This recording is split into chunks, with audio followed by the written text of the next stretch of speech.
মালদ্বীপে নাকি ইসলাম ছিল না, আগে সবাই বৌদ্ধ ধর্মের ছিল। একটা দেশ কিভাবে রাতারাতি সবাই ইসলাম কবুল করলো? আপনি বলবেন যে সাগরের ভিতরে কিভাবে ইসলাম আসলো? শ্রীলঙ্কা থেকে মালদ্বীপের দূরত্ব 400 কিলোমিটার সাগর পথে। মালদ্বীপের চতুর্দিকে কিন্তু সাগর, মাঝখানে হচ্ছে মালদ্বীপ। এই সুন্দর একটা রাষ্ট্র যেখানে মানুষ হানিমুনে যায় এখন আনন্দ ফুর্তি করতে। শুধু এই মালদ্বীপে ইসলামটা কিভাবে এসেছিল? ইবনে বতুতা মালদ্বীপে নেমেই দেখেন সবাই মুসলমান। উনি কল্পনা করলেন যে একটা দেশে এত মানুষ কিভাবে মুসলমান হতে পারে, জিজ্ঞাসা করলেন এবং ইতিহাস সম্পর্কে জিজ্ঞেস করার পরে তিনি যে তথ্য জানিয়েছেন, এক সময় 1100 শতকের দিকে একটা আরব্য বণিক দল জাহাজে করে ওই সাগর পথ পাড়ি দিচ্ছিলেন। ঠিক সেই সময় জলোচ্ছ্বাস এবং ঝড়ের কবলে পড়ে জাহাজটা ডুবে যায়। এই জাহাজের মধ্যে একজন কোরআনের হাফেজ ছিলেন, তার নাম হচ্ছে আবুল বারাকাত ইউসুফ আল বারবারি আল মাগরিবি। আবুল বারাকাত ইউসুফ আল বারবারি আল মাগরিবি মরক্কোর সম্ভবত এই যুবক ছিল। তো সমস্ত মানুষ জাহাজ ডুবে মারা গেল। একটা তক্তা ভাসতে লাগলো, ওই তক্তাটার উপরে ভর করে তিনি এই মালদ্বীপের ভূখণ্ডের পাশে এসে পৌঁছালেন।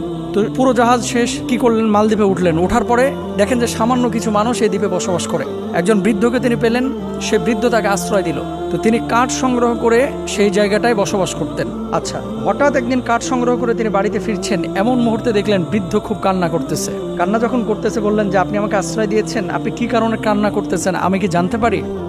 এরপরে তিনি বললেন যে আমাদের এই ভূখণ্ডটা যেহেতু সাগরের মাঝখানে, প্রতি বছর একটা নির্দিষ্ট সময় জ্যোতিষীরা গণকরা আমাদেরকে বলে যে একজন নারীকে উৎসর্গ করতে হবে সাগরে জীবন দিয়ে, তাহলে এই সাগর উত্তাল হবে না, আমাদের এই ভূখণ্ডকে ঠিক রাখবে। আপনি বলবেন এটা আবার কেমন কথা? আচ্ছা, মালদ্বীপে 1100 শতকের কথা আমি বলতেছি, কিন্তু ওমর রাদিয়াল্লাহু তাআলা আনহুর জামানায় আপনারা নিশ্চয়ই জানেন ইতিহাস। আমর ইবনুল আস রাদিয়াল্লাহু তাআলা আনহু যখন মিশরের গভর্নর, ওমর রাদিয়াল্লাহু তাআলা আনহুর জামানায় মিশরের নীল নদের পানি শুকিয়ে যাইতো প্রতি বছর। তো সেখানেও কিন্তু কুমারী নারীদেরকে উৎসর্গ করা হতো নদীর মধ্যে। এদেরকে উৎসর্গ করলে মানে মেরে ফেলা হতো, ওখানে জীবন দিতে হতো। জীবন দিলে তারপর আবার নদীর পানি ঠিক হতো। আসলে এমনি ন্যাচারালি এটা ঠিক হতো, কিন্তু মানুষের এটা ভুল ধারণা ছিল। ওমর রাদিয়াল্লাহু তাআলা আনহুর কাছে আমর ইবনুল আস যখন চিঠি লিখলেন, আমর ইবনুল আস রাদিয়াল্লাহু তাআলা আনহু চিঠি লেখার পর ওমর রাদিয়াল্লাহু তাআলা আনহু মিশরের নীল নদকে আদেশ করেছিলেন, ও নীল নদ, যদি তুমি আল্লাহর আদেশে প্রবাহিত হয়ে থাকো তাহলে আমি খলিফা ওমর আদেশ করতেছি মানুষের কল্যাণে তুমি প্রবাহিত হয়ে যাও। আর যদি তুমি নিজেই তোমার গতি, তোমার ধারাবাহিকতা, তোমার জলোচ্ছ্বাস, তোমার ঢেউ যদি নিয়ন্ত্রণ করে থাকো, তাহলে তোমার ইচ্ছা তুমি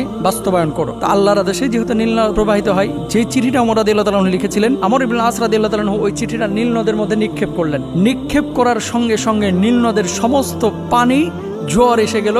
নীলনদ যেমন আগে পরিপূর্ণ পানিতে ছিল, ঠিক সেরকম পানিপূর্ণ হয়ে গেল নীলনদ। সুবহানাল্লাহ। এটা ওমর রাদিয়াল্লাহু তাআলা আনহু জামানার ঘটনা বলতেছি। তদ্রূপ ভাবে ইউসুফ বারাকাতি এই যুবক মুরব্বীকে বললেন, এই বৃদ্ধকে বললেন যে আপনার মেয়ের জন্য আপনি কাঁদতেছেন কেন? আজকে লটারিতে আমার মেয়ের নাম উঠেছে 1 বছর পরে, আমার এই মেয়েকে আজকে এই উৎসর্গ করতে হবে, রাত্রিবেলা সাগরের ধারে রেখে আসতে হবে এবং এখানে তাকে মেরে ফেলা হবে। তো যাই হোক, কে মেরে ফেলে? মূলত জিনের আসর ছিল, যেটাকে ইতিহাসবিদরা দৈত্যাকার